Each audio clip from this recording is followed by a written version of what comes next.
Chapitre 125. Marie très sainte. Ma pitié est plus forte que tout. Dans une suite de collines sur lesquelles se déroule le chemin qui va à Nazareth, en profitant de l'ombre des oliveraies et des vergers qui recouvrent en grande partie cette région fertile et cultivée, Jésus se dirige vers Nazareth. Pourtant, arrivé à un carrefour où on croise la route pour Ptolémaïs, il s'arrête et dit « Arrêtons-nous près de cette maison où je me suis arrêté d'autrefois. Prenons notre repas, et pendant que le soleil poursuit sa course, restons unis avant de nous séparer de nouveau. Nous, en allant vers Tibériade, ma mère et Marie à Nazareth, et Jean avec Hermasté à Sicaminon. » Il se dirige à travers une oliveraie vers une maison de paysan large et basse, ornée de l'inévitable figuier et enguirlandée par les festons d'une vigne qui monte le long du petit escalier pour étendre ensuite ses branches sur la terrasse. La paix soit avec vous. Me voici de nouveau. Viens, maître, ta présence est toujours bienvenue. Que Dieu te rende la paix, à toi et aux tiens, répond un homme âgé qui traversait la cour avec une brassée de branchages. Et puis il appelle « Sarah, Sarah, c'est le maître avec ses disciples. Ajoute de la farine à ton pain. » Il sort d'une pièce une femme toute blanche de farine qu'elle tamisait, car elle a encore à la main le tamis avec les repasses à l'intérieur, et elle s'agenouille en souriant devant Jésus. « Paix à toi, femme, je t'ai amené la mère comme je l'avais promis. La voici. » Et elle, c'est sa belle-sœur, mère de Jacques et de Jude. « Où sont Dina et Philippe ?» La femme, après avoir salué les deux maris, répond « Dina a eu hier sa troisième petite-fille. Nous sommes un peu tristes, car elle ne nous a pas été donnée d'avoir un petit-fils, mais contents tout de même. N'est-ce pas, Mattathias ?» Lui répond « Oui, parce que c'est une belle petite fille, et c'est toujours notre sang. Nous allons te la faire voir. » Philippe est allé reprendre Anna et Noémie chez ses parents, mais il sera bientôt de retour. La femme retourne à son pain, pendant que l'homme, après avoir mis les branches dans le four, s'occupe de ses hôtes en leur donnant des sièges et du lait frais tiré pour ceux qui en veulent, des fruits et des olives pour ceux qui les préfèrent. Le rez-de-chaussée est frais et ombragé, large comme il est, ouvert sur le devant et l'arrière de la maison, avec les deux portes ombragées, l'une par un figuier puissant, l'autre par une grande haie de fleurs étoilées, sorte de tournesol pour la forme, mais moins grand qu'eux pour les corolles. Une grande clarté, couleur d'émeraude, entre ainsi dans la grande pièce, soulageant les yeux fatigués par une lumière solaire excessive. Il y a des bancs et des tables dans la grande pièce qui est peut-être celle où les femmes filent et tissent et où les hommes réparent les outils agricoles ou bien abritent les provisions de farine et de fruits, comme le font penser des soliveaux hérissés de crochets et des tablettes disposées sur des consoles, en plus des longues caisses de bois le long des murs. Des étoupes floconneuses de lin ou de chanvre semblent des tresses défaites le long du mur blanchi à la chaux, et un tissu rouge-feu, étendu sur un métier resté découvert, semble égayer toute l'ambiance par sa couleur pompeuse et riante. La maîtresse de maison revient, après en avoir fini de faire son pain, et demande aux hôtes s'ils veulent voir la nouveau-née.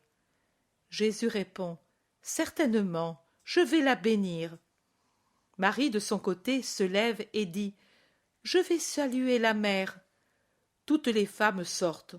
« On est bien ici, » dit Barthélemy, qui visiblement est très fatigué. « Oui, il y a l'ombre et le silence. Nous allons finir par nous endormir, » confirme Pierre, déjà à demi assoupi. « D'ici 3 jours, nous serons pour longtemps dans nos maisons.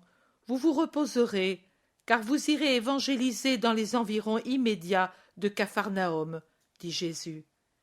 Et toi ? Moi, je resterai à Capharnaüm presque toujours, avec des séjours à Bethsaïda, et j'évangéliserai ceux qui me rejoignent là. Puis, au début de la lune de Tisri, nous reprendrons nos voyages. Le soir, cependant, je continuerai à vous perfectionner. » Jésus se tait, voyant que le sommeil rend ses paroles inutiles.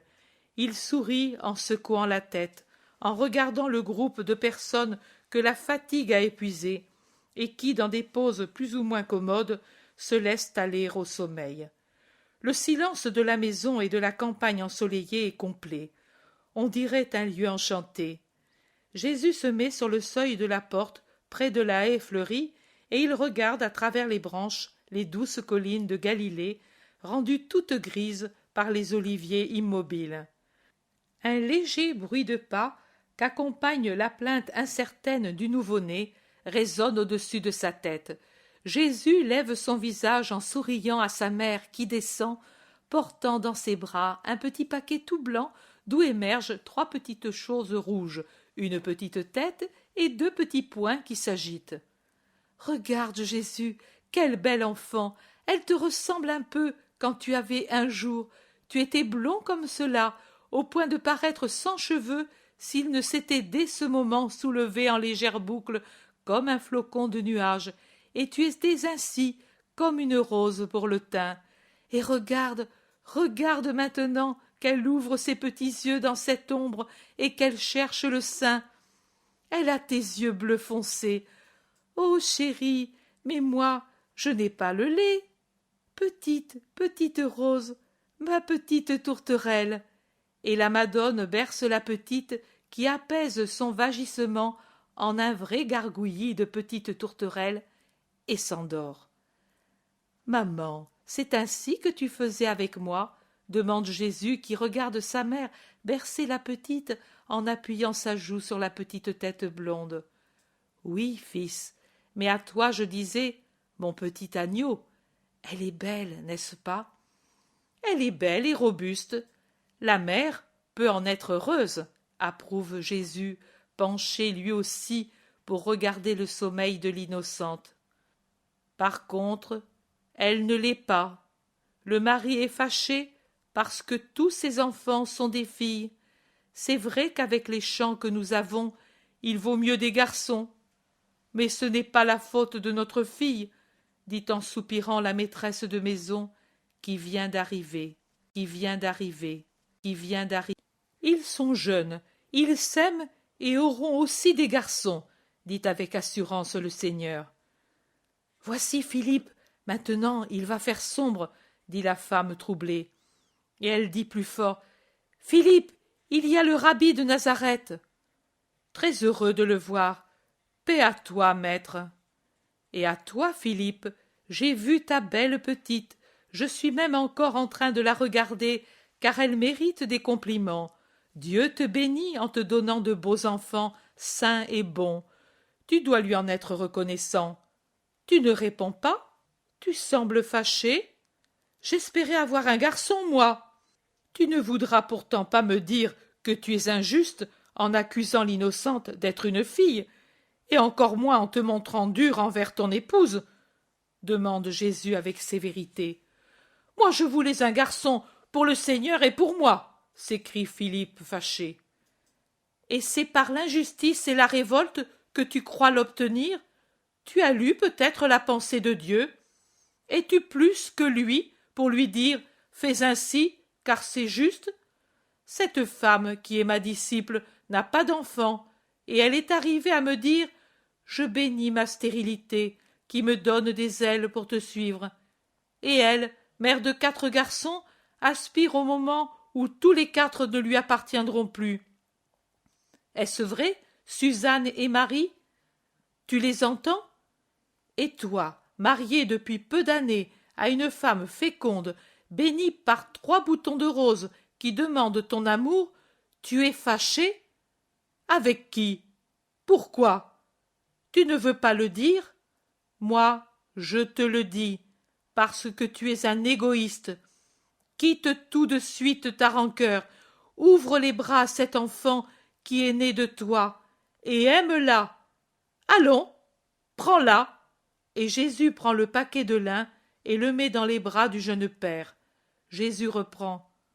Va auprès de ta femme qui pleure, et dis-lui que tu l'aimes, ou bien Dieu vraiment ne te donnera jamais à l'avenir de garçon. Je te le dis. Va. L'homme monte dans la chambre où se trouve son épouse. Merci, maître, dit tout bas la belle-mère. Lui, depuis hier, était très cruel. L'homme redescend après quelques minutes et dit. Je l'ai fait, Seigneur. La femme te remercie, et elle dit de te demander le nom de la petite, car je lui avais destiné un nom trop déplaisant dans ma haine injuste. Appelle-la Marie. Elle a bu des larmes amères avec la première goutte de lait, amère aussi à cause de ta dureté. Elle peut s'appeler Marie, et Marie l'aimera. N'est-ce pas, mère? Oui, pauvre petite, elle est si gracieuse, et sûrement elle sera bonne en devenant une petite étoile du ciel. Ils reviennent dans la pièce où les apôtres fatigués dorment d'un lourd sommeil, sauf l'Iscariote qui semble sur les épines. « Tu voulais me voir, Judas ?» demande Jésus. « Non, maître, mais je n'arrive pas à dormir et je voudrais sortir un peu. »« Qui t'en empêche ? Moi aussi, je sors. Je monte sur ce petit coteau. Il est tout ombragé. Je me reposerai en priant. Veux-tu venir avec moi ? Non, maître, je te troublerai, car je ne suis pas en état de prier. Peut-être, je ne me sens pas bien, et cela me trouble. Reste alors, je ne force personne. Adieu, adieu, femme. Mère, quand Jean d'Andorre se réveillera, envoie-le-moi tout seul. Oui, fils, la paix soit avec toi. Jésus sort. Marie et Suzanne se penchent pour regarder l'étoffe sur le métier. Marie s'assied, les mains sur les genoux. Peut-être prie-t-elle, elle aussi. Marie d'Alphée se lasse vite de regarder le travail. Elle s'assoit dans le coin le plus sombre et s'endort rapidement. Suzanne pense bien à l'imiter.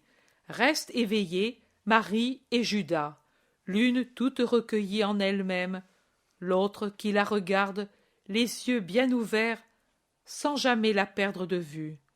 Enfin, il se lève et s'approche d'elle lentement, sans faire de bruit. Je ne sais pourquoi, mais malgré son indéniable beauté, il me fait penser à un félin ou un serpent qui s'approche de sa proie. Peut-être est-ce l'antipathie que j'ai pour lui qui me fait voir sournois et cruel même son pas. Il appelle à voix basse. « Marie !»« Que veux-tu de moi, Judas ?» demande doucement Marie, et elle le regarde de son œil très doux. « Je voudrais te parler. »« Parle, je t'écoute. »« Pas ici, je ne voudrais pas qu'on m'entende. Ne pourrais-tu pas sortir un peu, là, dehors? Là aussi, il y a de l'ombre. »« Allons-y, donc. Mais tu vois, tout le monde dort. Tu pouvais parler aussi ici, dit la Vierge. Pourtant, elle se lève et sort la première en s'appuyant à la haute haie fleurie.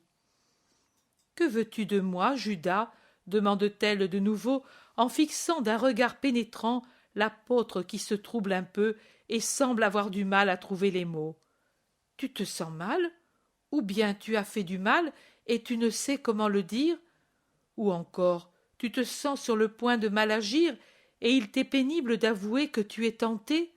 Parle, fils. Comme j'ai soigné ta chair, je soignerai ton âme. Dis-moi ce qui te trouble, et si je peux, je te rendrai la sérénité. Si je ne pourrais toute seule, je le dirai à Jésus. Même si tu avais beaucoup péché, lui te pardonnera si je lui demande pardon pour toi. Vraiment, Jésus aussi te pardonnerait tout de suite. Mais peut-être à lui, le Maître, tu as honte de t'adresser. Je suis une mère. Tu n'as pas honte de t'adresser à moi. Oui, je n'éprouve pas de honte, parce que tu es mère et tellement bonne. Tu es vraiment la paix parmi nous. Moi, je me sens très troublée. J'ai un très mauvais caractère, Marie. Je ne sais ce que j'ai dans le sang et dans le cœur. De temps en temps, je ne sais plus leur commander, et alors je ferai les choses les plus étranges et les plus mauvaises, les plus mauvaises, les plus mauvaises. Même avec Jésus tout près, tu ne réussis plus à résister à celui qui te tente? Même alors, et j'en souffre, crois-le, mais c'est ainsi, je suis un malheureux. Je prierai pour toi, Judas. Cela ne suffit pas. Je ferai prier sans dire pour qui est la prière que je demande au juste. Ce n'est pas suffisant. Je ferai prier les enfants. Il y en a tant qui viennent chez moi, dans mon jardin, comme des oiseaux qui cherchent du grain. Et le grain, ce sont les caresses et les paroles que je leur donne. Je parle de Dieu, et eux, innocents, préfèrent cela aux jeux et aux histoires. La prière des enfants est agréable au Seigneur. Jamais autant que la tienne, mais cela ne suffit pas encore. Je dirai à Jésus de prier le Père pour toi. Cela ne suffit pas encore. Mais il n'y a rien de plus que cela. La prière de Jésus triomphe même des démons. Oui, mais Jésus ne prierait pas toujours, et j'en reviendrai à être moi. Jésus ne cesse de le dire. Il s'en ira un jour. Je dois penser au moment où je serai sans lui. Jésus, maintenant, veut nous envoyer évangéliser. J'ai peur de m'en aller avec cet ennemi qui est le mien, que je suis moi-même, pour répandre la parole de Dieu. Je voudrais être formé pour cette heure. Mais mon fils, si Jésus lui-même ne réussit pas, qui veux-tu qui le puisse? Toi, mère, permets-moi de rester un peu de temps avec toi. Les païens et les courtisanes y sont restés. Je peux y rester moi aussi. Si tu ne veux pas que je reste pendant la nuit là où tu vis, j'irai dormir chez Alphée et chez Marie de Cléophas. Mais la journée, je la passerai avec toi et avec les enfants. Les autres fois, j'ai cherché à agir par moi-même, et cela a été pire. Si je vais à Jérusalem, j'ai trop d'amis mauvais, et dans les conditions où je me trouve, quand cela me prend, je deviens leur jouet. Si je vais dans une autre ville, c'est la même chose. La tentation de la route m'enflamme en même temps que celle que j'ai déjà. Si je vais à Kériote, près de ma mère, l'orgueil me rend esclave. Si je vais dans la solitude, le silence me déchire par les voix de Satan. Mais chez toi, oh, chez toi, je sens que ce sera différent. Permets-moi de venir. Dis à Jésus qu'il me l'accorde. Veux-tu que je me perde? As-tu peur de moi? Tu me regardes avec le regard d'une gazelle blessée qui n'a plus la force de fuir devant ceux qui l'assaillent. Mais je ne t'offenserai pas. J'ai une mère, moi aussi, et je t'aime plus que ma mère. Aie pitié d'un pécheur, Marie. Regarde, je pleure à tes pieds. Si tu me repousses, ce peut être ma mort spirituelle. Et Judas pleure réellement aux pieds de Marie, qui le regarde d'un regard de pitié et d'angoisse mêlée de peur. Elle est très pâle. Mais pourtant, elle fait un pas en avant, car elle s'était presque enfoncée dans la haie pour fuir Judas, qui s'approchait trop. Et elle met la main sur les cheveux bruns de l'Iscariote. « Tais-toi, qu'on ne t'entende pas. Je parlerai à Jésus, et si lui le veut, tu viendras dans ma maison. Je ne me soucie pas du jugement du monde. Il ne blesse pas mon âme, et ce serait seulement d'être coupable, moi, envers Dieu, que j'aurais horreur. La calomnie me laisse indifférente, mais je ne serai pas calomniée, parce que Nazareth sait que sa fille n'est pas un scandale pour sa ville. Et puis, advienne que pourra, je tiens à ce que tu te sauves en ton esprit. Je vais trouver Jésus. Reste en paix. » Elle s'enveloppe dans son voile blanc comme à son vêtement et s'en va rapidement par le sentier qui mène à un petit coteau couvert d'oliviers. Elle cherche son Jésus et le trouve absorbé dans une méditation profonde. « Fils, c'est moi. Écoute-moi. Oh, maman, tu viens prier avec moi? Quelle joie, quel soulagement tu me donnes! » « Quoi, mon fils? Tu es fatigué en ton esprit, triste, dis-le à ta mère. Fatigué, tu l'as dit, et affligé, non pas tant par la fatigue et les misères que je vois dans les cœurs, que de voir que ne changent pas ceux qui sont mes amis. Mais je ne veux pas être injuste envers eux. Un seul me fatigue, et c'est Judas de Simon. Fils, je venais t'en parler. Il a fait du mal? Il t'a causé de la douleur? Non, mais il m'a fait la peine que j'aurais en voyant quelqu'un très infecté. Pauvre fils, comme son esprit est malade. Et tu en as pitié? Tu n'en as plus peur? Autrefois tu en avais peur.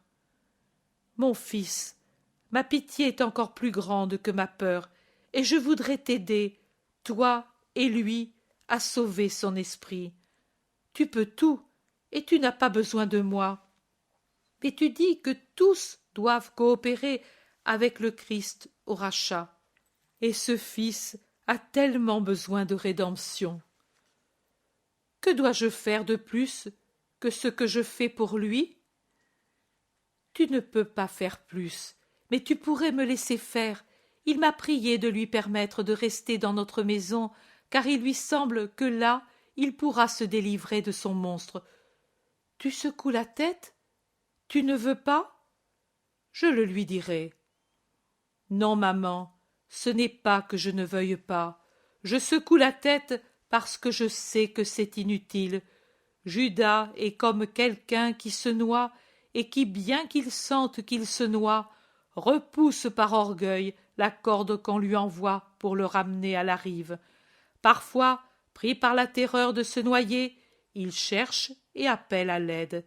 Il s'y cramponne, et puis, repris par l'orgueil, il lâche la corde, la repousse, veut se tirer d'affaire tout seul, et il s'enfonce toujours plus dans l'eau fangeuse qui l'engloutit. Mais pour qu'on ne dise pas que j'ai laissé un remède sans l'essayer, qu'on fasse encore cet essai. Pauvre maman, oui, pauvre maman qui te soumets, pour l'amour d'une âme, à la souffrance d'avoir tout près quelqu'un qui te fait peur. Non, Jésus, ne dis pas cela. Je suis une pauvre femme, car je suis encore sujette aux antipathies. Reproche-le-moi, je le mérite. Je ne devrais avoir de répulsion pour personne, par amour pour toi. Mais je ne suis pas pauvre pour autre chose.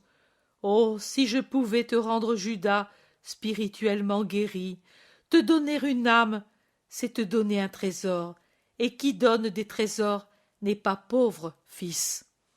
Je vais dire à Judas que oui, tu le permets? Tu l'as dit, il viendra un temps où tu diras « Comme il est difficile d'être la mère du Rédempteur ». Je l'ai déjà dit une fois, pour Aglaé, mais qu'est-ce jamais qu'une fois? L'humanité si nombreuse, et tu es le Rédempteur de tous. Fils, fils, comme j'ai tenu dans mes bras le bébé pour que tu lui donnes ta bénédiction, laisse-moi prendre Judas dans mes bras pour l'amener à ta bénédiction. Maman, maman, il ne te mérite pas. Mon Jésus, quand tu hésitais à donner Margiam à Pierre, je t'ai dit que cela l'aurait épanoui. Tu ne peux pas dire que Pierre n'est pas devenu un autre homme depuis ce moment. Laisse-moi faire avec Judas. Qu'il en soit comme tu veux, et que tu sois béni pour ton intention d'amour envers moi et envers Judas. Maintenant, prions ensemble, maman. C'est si doux de prier avec toi, prier avec toi, prier avec toi. Le crépuscule est à peine commencé quand je vois le départ de la maison qui les a reçus. Jean d'Andorre et Hermasté font leurs adieux à Jésus tout de suite après avoir rejoint la route. Marie, de son côté, avec les femmes, poursuit sa route avec le Fils à travers les oliviers des collines. Ils parlent, et naturellement, des événements du jour. Pierre dit « Un beau fou, ce Philippe. Il allait presque renier sa femme et sa fille si tu ne lui avais pas fait entendre raison. » Thomas dit « Espérons pourtant qu'il garde son actuel repentir et qu'il ne soit pas repris tout de suite par la manie de déprécier les femmes. Au fond, c'est grâce aux femmes que le monde progresse. Et plusieurs rient de la sortie. Barthélemy répond. Bien sûr, c'est vrai, mais elles sont plus impures que nous et... Thomas l'interrompt. Allons, quant à l'impureté, nous aussi nous ne sommes pas des anges. Voilà, je voudrais savoir si après la rédemption ce sera toujours la même chose pour la femme. Nous apprenons à honorer la mère, à avoir le plus grand respect pour les sœurs, les filles, les tantes, les belles-filles, les belles-sœurs, et puis anathème par-ci, anathème par-là, au temple pas question, les fréquenter souvent non. C'est Ève qui a péché, d'accord, mais Adam aussi. Dieu a donné à Ève sa punition, n'est-ce pas assez? Barthélemy réplique. Mais Thomas, même Moïse regarde la femme comme impure. Thomas. Et lui, sans les femmes, serait mort noyé. Pourtant, écoute, Barthélemy, je te rappelle, bien que je ne sois pas instruit comme toi, mais seulement un orfèvre, que Moïse parle des impuretés charnelles de la femme pour qu'on la respecte, non pas pour jeter sur elle l'anathème. La discussion s'enflamme. Jésus, qui était en avant justement avec les femmes et avec Jean et Judas Iscariote, s'arrête, se retourne et intervient. Dieu avait devant lui un peuple moralement et spirituellement informe, contaminé par les contacts avec les idolâtres. Il voulait en faire un peuple fort, physiquement et spirituellement. Il donna comme précepte des normes salutaires à la robustesse physique, salutaires aussi à l'honnêteté des mœurs. Il ne pouvait faire autrement pour freiner les passions masculines, afin que les péchés pour lesquels la terre fut submergée et Sodome et Gomorrhe brûlées ne se répètent pas. Mais dans l'avenir, la femme rachetée ne sera pas aussi opprimée qu'elle l'est maintenant. Il restera les interdictions concernant la prudence physique, mais seront supprimés les obstacles qui l'empêchent de venir au Seigneur. Moi, je les enlève déjà pour préparer les premières prêtresses de l'avenir. Philippe, stupéfait, demande. Oh, il y aura des prêtresses? Ne vous méprenez pas.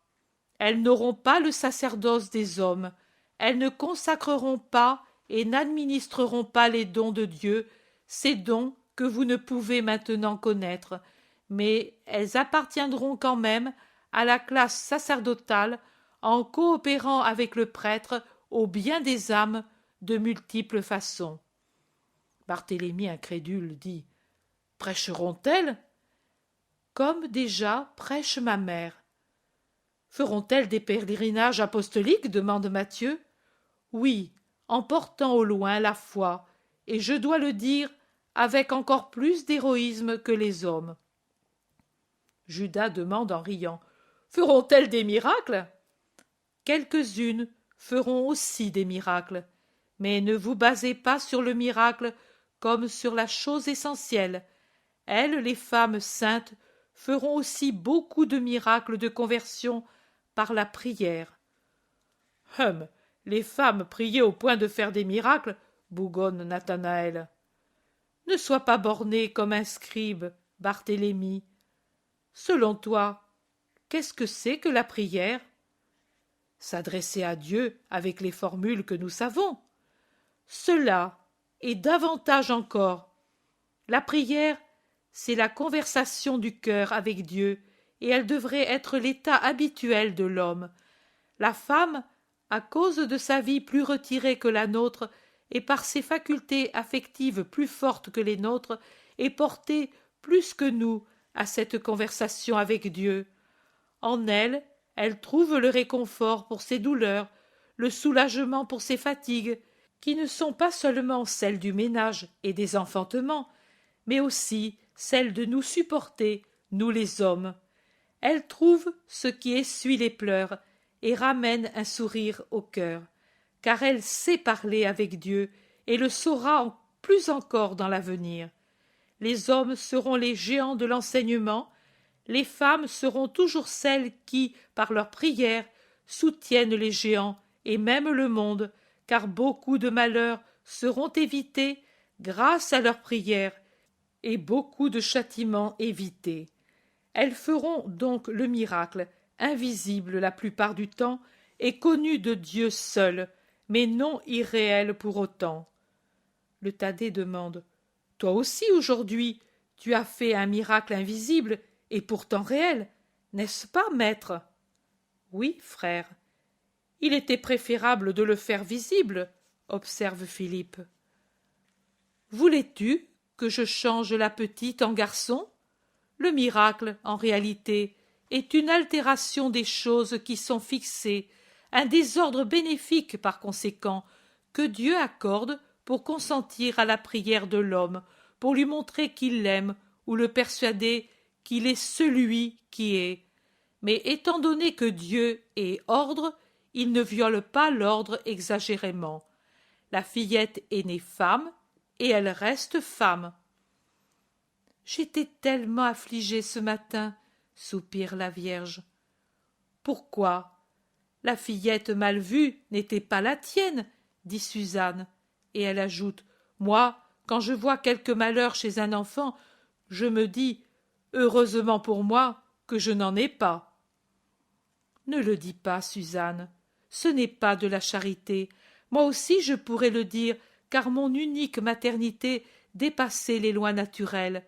Mais je ne le dis pas, car je pense toujours: si Dieu ne m'avait pas voulu vierge, peut-être cette semence serait tombée en moi, et je serais la mère de ce malheureux.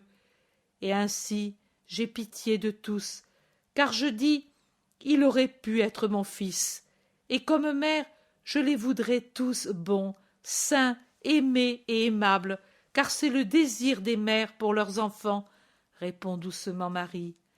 Et Jésus paraît la revêtir de lumière, tant il est radieux quand il la regarde. Judas dit à voix basse: c'est pour cela que tu as pitié de moi. De tous, même s'il s'agissait de l'assassin de mon fils, car je pense qu'il aurait le plus besoin de pardon et d'amour, car tout le monde le haïrait certainement. Pierre dit: femme, tu devrais te donner beaucoup de mal à le défendre pour lui donner le temps de se convertir.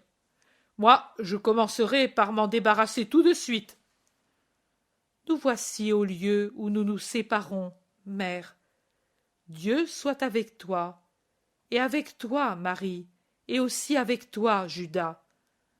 Ils s'embrassent, et Jésus ajoute encore: souviens-toi que je t'ai accordé une grande chose, Judas. Fais-en un bien, pas un mal. Adieu.